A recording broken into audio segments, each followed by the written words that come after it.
Rajaraja Cholan TV நேயர்களுக்கு இதயபூர்வமான முத்தமிழ் வணக்கங்கள்.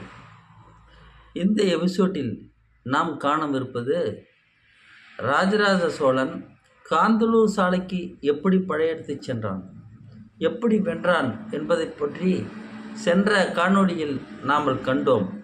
இந்த காணொளியில் ராஜராஜ சோழன் படைகளை எப்படி பெருக்கினான், அதன் பின்பு அவர் இலங்கைக்கு 5ஆம் மகேந்திரனை எப்படி தோற்கடித்தார் என்பதை பற்றி இந்த வீடியோவில் சற்று விரிவாக காண்போம். அதாவது ஒரு குடும்பமோ அல்லது ஒரு அரசியலோ எதாக இருந்தாலும் அதனுடைய ஆலோசகர் ரொம்ப முக்கியம். அந்த வகையில் குந்தவை என்ற ஒரு பெண் அக்காவாக சோழ சாம்ராஜ்யம் விரிவடை செய்வதற்கு மூல காரணமாகவும் முதற் காரணமாகவும் இருந்தது ஒரு பாராட்டுக்குரிய ஒரு விஷயமாகவே சோழ பேரரசு அமைந்துவிட்டது. அதாவது படைகளை விரிவு செய்ய என்ன செய்ய வேண்டும் என்று ஆலோசிக்கப்பட்டது குந்தவையின் தலைமையில். அப்பொழுது அவர்கள் சொன்னார்கள், நாம் கடல் கடந்து நாடுகளை வென்றால்தான் சோழ சாம்ராஜ்யத்தை விரிவுபடுத்த முடியும் என்ற குறிக்கோளை அந்த மரியாதைக்குரிய குந்தவை அம்மாள் சொன்னார்கள். அதாவது கடலை தாண்டி செல்ல வேண்டும் என்றால் பெரிய பெரிய கப்பல்கள் தேவைப்படும். அந்த கப்பல்களை எப்படி தயார் செய்வது என்று முதலாக கப்பலை அவர் தயார் செய்தார்கள். ஓங்கி உயர்ந்த பெரிய மரங்களை கொண்டு வெட்டி தயார் செய்யப்பட்ட அதன் மூலமாக கப்பலை அமைத்தார்கள். அந்த கப்பலிலே யானைகளை எப்படி இலங்கைக்கு கொண்டு சென்று 5ஆம் மகேந்திரனை வெற்றி கொள்ள முடியும் என்று ஆலோசிக்கப்பட்டது. கடலிலே கிட்டத்தட்ட 1000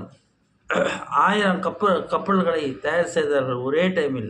அப்பொழுது அதில் கப்பலில் யானைகளுக்கு தீனி வைக்க ஒரு இடமும், யானைகளுக்கு கடல் நீரை அது பருக முடியாது, அதனால் நல்ல நீர் பருகுவதற்கு ஒரு பகுதியையும் தயார் செய்தார்கள்.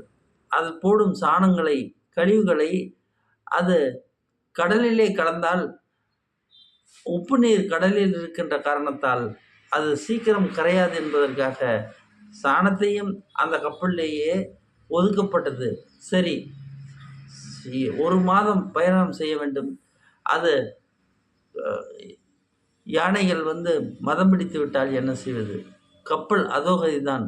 அந்த சூழ்நிலையில் யானைகளுக்கு மதம் பிடிக்காமலும் பார்த்து கொள்ளப்பட்டது. அதற்கு வியாதி வந்துவிட்டால் என்ன செய்வது என்று யோசிக்கப்பட்டது. சித்த வைத்திய மருத்துவர்களை அங்கு ஆலோசனை பிரகாரம், குந்தவின் ஆலோசனை பிரகாரம் சித்த வைத்தியர்களை அங்கு வைத்தார்கள். சரி, வழி எப்படி கண்டுபிடிப்பது? எல்லாம் கப்பல் தயார் செய்து விட்டார்கள்.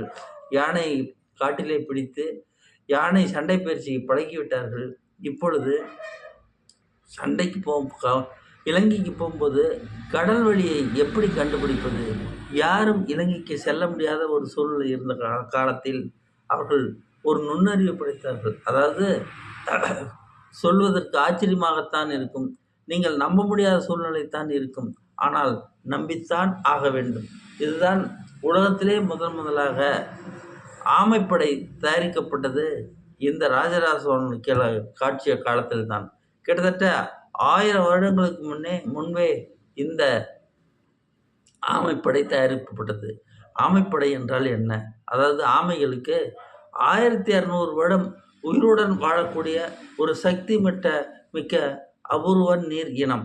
அந்த ஆமை குறிப்பாக ஒரு இடத்தில் உற்பத்தி ஆகி அது 100-200 வருடங்கள் வெளியே சுற்றி அது கர்ப்பஸ்திரி ஆனவுடனே மீண்டும் அந்த இடத்துக்கே தன் பிறந்த வீட்டிற்கே முட்டையிட்டு அது குஞ்சு பொரிக்கும் தன்மை கொண்டது ஆமை. இப்பொழுது அதே நீர்வழித்தடத்தில் தான் போகும். 200 வருடங்கள் கழித்து திரும்பி வரும்போது அதே நீர்த்தடத்தில் தான் அது வரும் என்பது நியதி. சரி, இதையெல்லாம் அவர்கள் கண்டுபிடித்து இலங்கைக்கு போகும் ஆமைகளை அதே வழித்தடத்தில் தான் கப்பலை செலுத்தினார்கள். பின்பு அங்கு 5ஆம் மகேந்திரனை பிரம்மாண்டமாக வெற்றி கொண்டார்கள். உள்நாட்டிலே கலவரத்தை ஏற்படுத்தினார்கள். அங்கு அனுராதபுரம் என்ற தலைநகரம் இருந்தது. அந்த தலைநகரத்தை அடித்து துவம்சம் செய்தார்கள். அதன் பின்பு 5ஆம் மகேந்திரனை வெற்றி கொண்ட அவர் வெற்றி வாகையுடன் அங்கே ஒரு பெரிய கப்பல் படை தளத்தை ஆரம்பித்தார்கள். அந்த கப்பல் படை தளத்திலேயே வீரர்கள் அங்கே தங்கவிட்டு இலங்கையை முழுமையாக ஆட்சி செய்தார் ராஜராஜ சோழன் என்பது வரலாறு நமக்கு தெரிகிறது. இன்றைய காலகட்டத்தில் நீங்கள் விஞ்ஞான ரீதியாக எந்த டிபார்ட்மெண்ட்டை ஆரம்பித்தாலும் அந்த டிபார்ட்மெண்ட் ராஜராஜ சோழன் காலத்தில் ஆரம்பிக்கப்பட்டது தான் இருக்கும். கப்பற்படை, இந்திய கப்பற்படை ஆரம்பிப்பதற்கு முதற் காரணம், மூல காரணம் ராஜராஜ சோழனுடைய கப்பல் படை மூலதானமாக கொண்டுதான் இந்திய நாட்டிலே கப்பல் படை சுதந்திரத்துக்கு முன்பு ஆரம்பிக்கப்பட்டது. ஆனால் யாரும் உலகத்தில் தொட முடியாத ஒரே ஒரு விஷயம் என்னவென்றால், அதாவது ஆமைப்படை. ஆமைப்படை இந்த அபூர்வமான குணம் கொண்டத ஆமைப்படை உலகத்தில் எந்த நாடும் இதுவரையும் ஆரம்பிக்கவில்லை. சரி, ஆமைப்படையும் அவர்கள் அமைத்து விட்டார்கள், குதிரைப்படையும் அவர்கள் அமைத்து விட்டார்கள், காலாட்படையும் அமைத்து விட்டார்கள், யானைப்படை அமைத்தார்கள். தோழர்களே, நண்பர்களே, நண்பிகளே, நான் சொல்வதெல்லாம் உங்களுக்கு ஏதோ கதையாகத்தான் இருக்கும். வரலாற்றை படித்து பார்த்தவர்களுக்கு இந்த விஷயம் தெரியும். அதாவது 60,000 யானைப்படைகளை ராஜராஜ சோழன் பிற்காலத்தில் வைத்திருந்தார். அந்த யானைகளுக்கு போர் பயிற்சி முறைகளையும் அவர் கற்றுக் கொடுத்திருந்தார். அதாவது வீட்டிலே வேலை செய்யும் யானைகள், அரண்மனையில் வேலை செய்யும் யானைகள், கோயிலுக்கு கற்களை இழுத்து வந்து கருங்கற்களை இழுத்து வந்து கோயிலை கட்டுவதற்கு உழைத்த யானைகள், போர்ப்படை யானைகள், இப்படி பலவிதமான பயிற்சிகளை கொடுத்து யானைகளை காட்டில் சுற்றித் திரிந்த யானைகளை பிடித்து வந்து பிரமாதமான பயிற்சியை கொடுத்து யானைகளை அவர்கள் பக்குவப்படுத்தினார்கள். அந்த வகையிலே ராஜராஜ சோழன் இன்றளவும் இந்திய நாட்டிலே இன்று திரு மோடி அவர்கள் பிரதம மந்திரியாக ஆனவுடனே கூட புதிய பாராளுமன்றத்திற்கு அவருடைய சொந்த பாஷையான குஜராத்தி பாஷையை கூட அவர் பாடவில்லை. தேவாரம் திருவாசகத்தை தான் அவர் பாட வைத்தார்.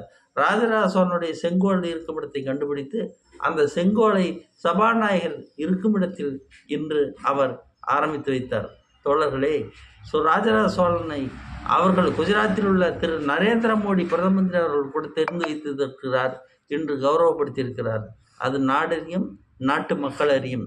ஒரே ஒரு விஷயம் மட்டும் சொல்கிறேன்.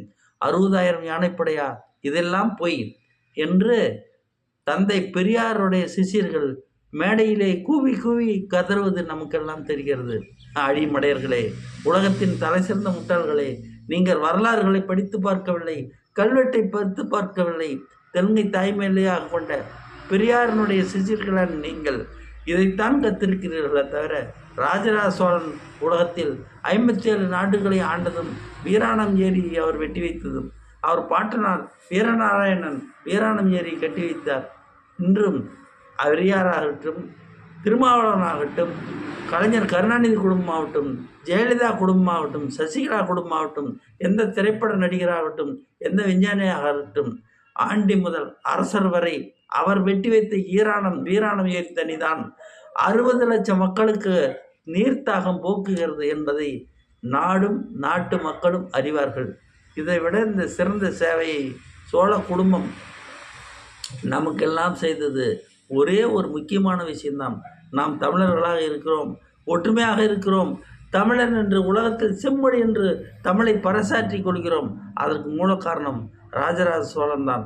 அவர் எப்படியெல்லாம் தமிழை காப்பாற்றி வைத்தார், அவர் தமிழை எப்படியெல்லாம் ஏழை மக்களுக்கு கொண்டு சென்றார், இந்த ராஜ்யத்தை எப்படி விரிவடை செய்தார் என்று அடுத்த காணொளியில் நிச்சயமாக நாம் காண்போம். நன்றி. இந்த காணொளியை கண்ட உங்களுக்கு என் இதயபூர்வமான மீண்டும் முத்தமிழ் வணக்கம். ஷேர் பண்ணாதவங்க ஷேர் பண்ணுங்கள், லைக் பண்ணாதவங்க லைக் பண்ணுங்கள், சர்ப்ரைஸ் பண்ணாதவங்க இதை சர்ப்ரைஸ் பண்ணுங்கள். நன்றி. மீண்டும் உங்கள் எல்லோருக்கும் வணக்கம்.